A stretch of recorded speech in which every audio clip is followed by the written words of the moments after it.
बता दें, सुधाकर सिंह के इस्तीफे के बाद में अब बिहार में सियासी हलचल तेज हो चुकी है। बीजेपी ने इस इस्तीफे पर तंज कसा है, सुनिए। इस्तीफा देना, लेना, उठ लेना, बाहर आना, सब विषय तो चलते रहता है। इसमें क्या कहना है? सरकार में विवाद न बढ़े या तो सब कोई चाहेगा, और खुद ही कह रहे हैं कि विवाद न बढ़े, इसलिए फैसला लिया। बहुत अच्छी बात है। और उन्होंने एक बार कहा भी था कि जिस समय तेजस्वी जी, लालू जी कहेंगे उस समय हम इस्तीफा दे दें। तो शायद ऐसा कुछ हुआ होगा, लेकिन इस्तीफा, ज्वाइनिंग और इस्तीफा तो चलते रहता है। सरकार 2 महीने में ये दूसरा इस्तीफा हो रहा है। तो क्रिकेट की भाषा में दूसरे ओवर में 2 विकेट गिर गया।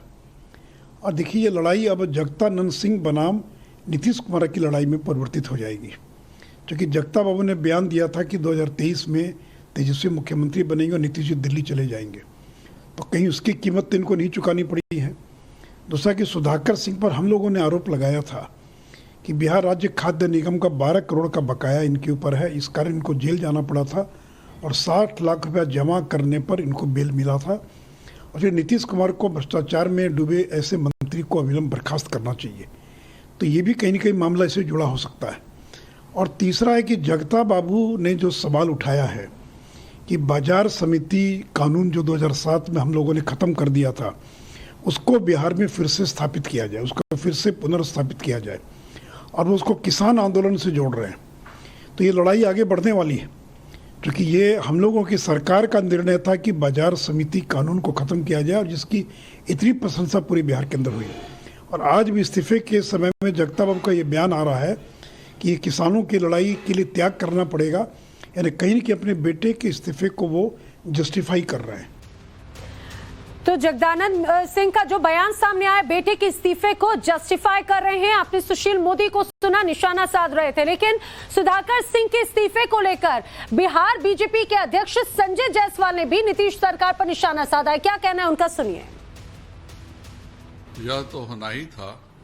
अगस्त महीने में जब सत्ता का हस्तांतरण हो रहा था, तो पूरे अगस्त महीने में बिहार में जिस प्रकार यूरिया की लूट हुई, और यह सब कृषि पदाधिकारी और खाद्य के होलसेलर दोनों ने मिलकर किया। बिहार में 700-800 रुपए में यूरिया बिका है। पूरी जनता त्राहिमाम कर रही थी।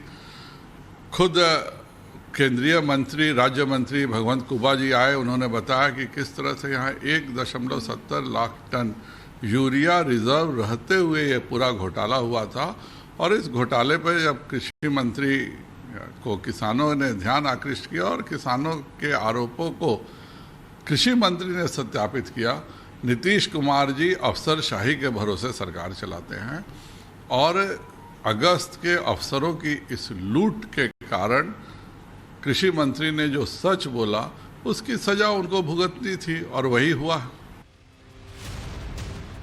तो लगातार रिएक्शन सामने आ रहे हैं और ये कहा जाए कि नीतीश और तेजस्वी की सरकार पर अब सवाल खड़े होने लगे हैं। मेरे साथ ही इस समय पटना से साकेत सिंह इस समय जुड़ रहे हैं।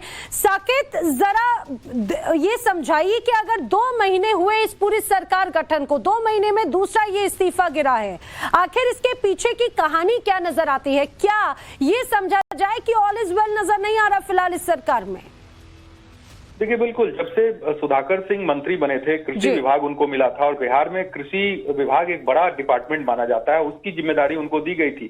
लेकिन उसके बाद जिस तरह से उनके तरफ से बयान आया कि उनके विभाग में जितने भी अधिकारी हैं वो चोर हैं और वो खुद चोर के सरदार हैं, ऐसा बयान उन्होंने पब्लिक मीटिंग के अंदर दिया था, जिसके बाद ये पूरा जो विवाद है वो शुरू हुआ था। और सीधे तौर पर जो सुधाकर सिंह की नाराजगी है वो मुख्यमंत्री नीतीश कुमार से है, क्योंकि पिछले दिनों कैबिनेट की बैठक में भी सुधाकर सिंह और मुख्यमंत्री नीतीश कुमार के बीच इस मुद्दे को लेकर बहस हुई थी, जो हमें जानकारी भी मिली थी हमारे सोर्स के आधार पर। और उसके बाद ये माना जा रहा था कि सुधाकर सिंह से सरकार इस्तीफा लेगी, यानी कि नीतीश कुमार इस्तीफा लेंगे, लेकिन ये कब होगा ये तय नहीं था।